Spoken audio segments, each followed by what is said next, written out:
Hello everyone, and now welcome to game number 3 in this series. So far, GungFuBanda and LZ are all tied up at 1 game apiece.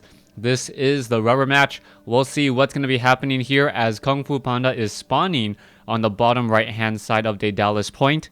Meanwhile, on the top left, we have Roxas LZ spawning at what I'll call the 10 o'clock position.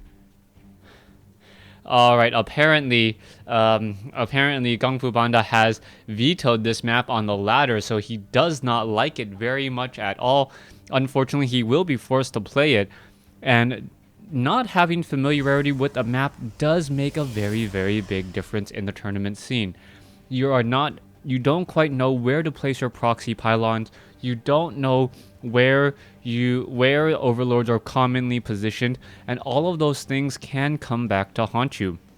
Now, is LZ going to use that to his advantage? Is he going to perhaps position overlords in such a way where they won't get scouted out by phoenixes but still end up being able to see good portions of the map, as we're now looking at a probe starting its scouting route? Alright, the front door of this natural expansion is actually rather large.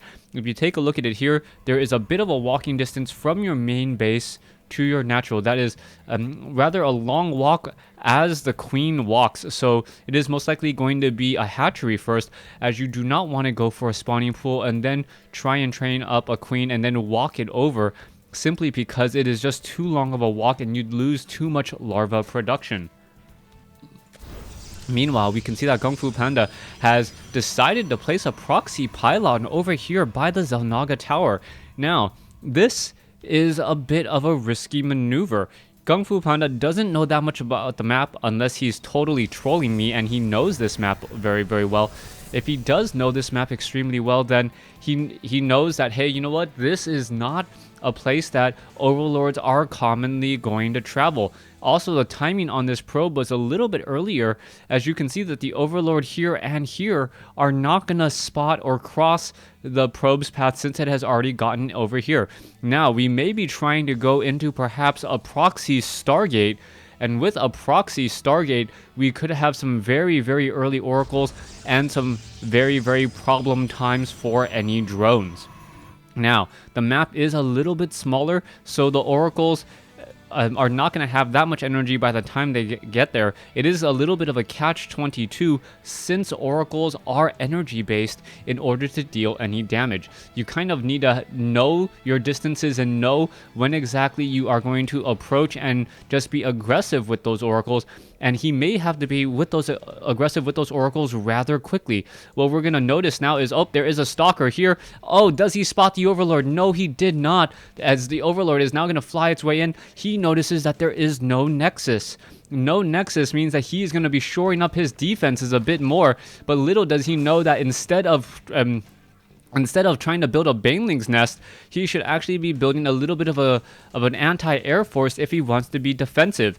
However, a queen or two should be enough to handle all of this, as we're now looking at the Zerglings trying to get their way inside the base. Let's take a look. Another Zergling does get shot down there. Is this Zergling going to get taken out? Yes, it will, and it does not spot very much going on the inside of this base. Meanwhile, on the top right-hand side, you can see LZ does currently have an overlord positioned off over here, so LZ is just really curious as to what his opponent could be doing at this point. Also, Stargate oracles do train up rather quickly. Two of them, if you continually chrono boost, I believe can be trained up in about 70 seconds time, or very, very close to 70 seconds, as we're now looking at a sea of Zerglings making their way inside. Oh, this is going to be bad news. GungFuBanda does not have enough units here at all.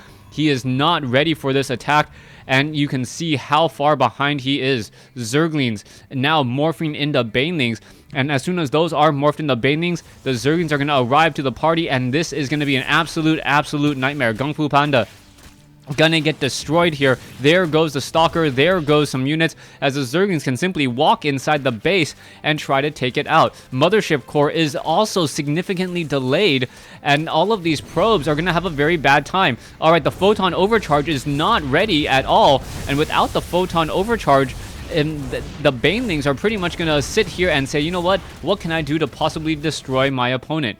All right, Oracle kills, 4 kills there, 5 kills there, worker kill count 20 to 7. Not good news if you are a Protoss player at all, as GungFuBanda showing a little bit of inexperience on the map, not realizing that his opponent could easily just walk inside his base and take it out. All right, a little bit of a reprieve here, but this game is pretty much already over. The attack is going to be out of energy in just a moment on those oracles. These oracles cannot follow it up at all. This one mothership core, yes, has gotten in a lot of kills, but it's still not going to amount to very much of anything. Currently sitting at 23 supply compared to 15. All right, harvester count 17 compared to 2. As you see now, chrono boosting off of that nexus. All right, 3 oracles. How much damage can they really hope to do? That is a question. The 4th probe now making its way all the way back. 20 probes compared to none. Zerglings are going to try and catch this off of guard here. As you can see, where is that mothership core? That mothership core needs to be extremely defensive. And if it can perhaps get over here to get a photon overcharge, that would be extremely helpful. All right, there goes the Zerglings. And the Zerglings are going to take down 1 unit there. The photon overcharge needs to get activated. There it goes. There's the photon overcharge, as the Zerglings are not going to be able to finish it off there. There goes another Zergling now. But the oracles still need to try and figure out how to deal damage to these probes while there is a spore crawler. All right, the spore crawler is going after the oracle. The oracle is pretty much out of energy, but so is all the others. And this is why the oracle is such a finicky harassment unit. Unlike the Banshee, where it is energy-based, it's only energy-based for cloaking and not energy-based for actually destroying units. Those oracles, all they can really do now is head back home and wait to live and fight another day, as we're looking at the Zerglings now try to run inside here. Okay, the photon overcharge is there. The probes are all in position. They're trying to fend off the attack here. They are acting as a bit of a wall as the oracles are in position there. Are we going to see enough oracles to destroy the rest of those Zerglings? It looks like they will, as we are now looking at some Zerglings just sitting down over here. All right, this is just prolonging the inevitable, down to 2 probes. And it looks like it's going to be down to 1 probe in just a moment. And where is that 1 probe? There it is. It's not even bothering to mine, as LZ takes a 2-1 lead in this series.